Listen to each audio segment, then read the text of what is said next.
പുതിയ അറിവല്ല, ഹദീസിലുള്ളതാണ്. പിന്തുടരണ്ട, അത് ഇവിടെ ഒരു ആവശ്യത്തിന് വേണ്ടി മാത്രം. കാരണം അവിടെ വിസർജിക്കേണ്ട അവസ്ഥല്ല. അഭിന്ന ഉസ്താദെ മുൻദ്വാരെന്തിനാണ്?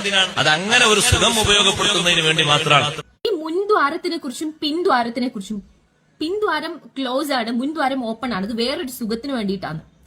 മൈക്ക് കെട്ടിവെച്ചിട്ടല്ലേ ലക്ഷക്കണക്കിന് ആളുകളുടെ മുന്നിൽ വെച്ച് ഇങ്ങനെ സംസാരിക്കുമ്പോ എത്രയോ കുട്ടികൾ അവിടെ ഉണ്ടാവും, എത്രയോ കുഞ്ഞുമക്കൾ അത് നിന്നിട്ട് കേൾക്കുന്നുണ്ടാവും.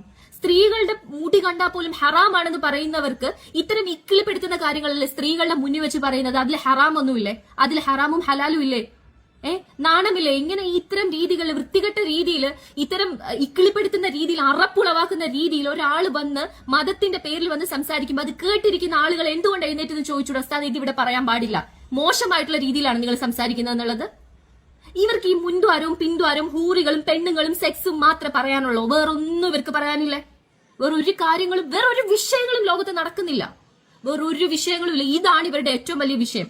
പെണ്ണുങ്ങളെ, ഇതിനകത്തുള്ള പെണ്ണുങ്ങളോട് ഞാൻ ചോദിക്കുകയാണ്, നിങ്ങൾക്ക് ഈ എന്താ പറയുക, നിക്കാബിൽ മൂടി പൊതച്ച് നടക്കാനും അല്ലെങ്കിൽ ഹിജാബ് ഇട്ട് നടക്കാനും ഹിമാർ ഇട്ട് നടക്കാനും നിങ്ങൾ ഇങ്ങനെ ദിനം പ്രതി നിങ്ങൾ പറയുന്നുണ്ട് നിങ്ങളുടെ അവകാശമാണ്, നിങ്ങളുടെ അവകാശമാണ്.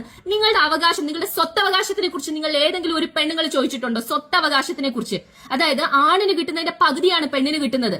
എന്തുകൊണ്ട് ആ അനീതി വന്നു? അപ്പം ഒസ്താക്കന്മാര് പറയും അത് ആണാണ് കുടുംബം പോറ്റുന്നതെന്ന്. ഇപ്പോഴത്തെ ഈ കാലഘട്ടത്തിൽ ആണ് മാത്രമാണോ കുടുംബം പോറ്റുന്നത്? പെണ്ണുങ്ങൾ ജോലിക്ക് പോകുന്നില്ലേ? പെണ്ണുങ്ങൾക്ക് കുടുംബഭാരം അറിയില്ലേ? പെണ്ണുങ്ങൾ പൈസ സ്പെൻഡ് ചെയ്യുന്നില്ലേ കുടുംബത്തിന് വേണ്ടിയിട്ട്? അപ്പൊ അവിടെ എന്താണ്? അവിടെ ഒരു ഇക്വാലിറ്റി ഇല്ലാത്ത എന്തുകൊണ്ടാണ്? നിങ്ങൾ ആരെങ്കിലും ചോദിച്ചിട്ടുണ്ടോ? ആർക്കും അതിന്റെ ആവശ്യമില്ല. ഇമ്മാതിരി പോങ്ങന്മാര് വിളിച്ചു പറയുന്ന കാര്യങ്ങൾ അങ്ങോട്ട് അപ്പാടെ ആ ക്യാപ്സ്യൂൾ വിഴുങ്ങിയിട്ട് അങ്ങോട്ട് ഇരിക്കലാണ് ഈ ജോലി.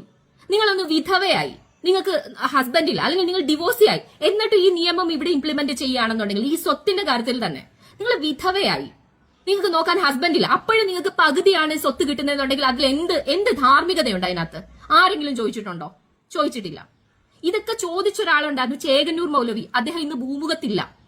അദ്ദേഹം എങ്ങനെ മരിച്ചോ, കൊന്നോ, അല്ലെങ്കിൽ ഡെഡ് ബോഡി എവിടെ? ഇതൊന്നും ഇപ്പോഴും എന്താ പറയുന്നത്, ഒരു കഥ പോലെ ഇങ്ങനെ മറഞ്ഞു കിടക്കുകയാണ്.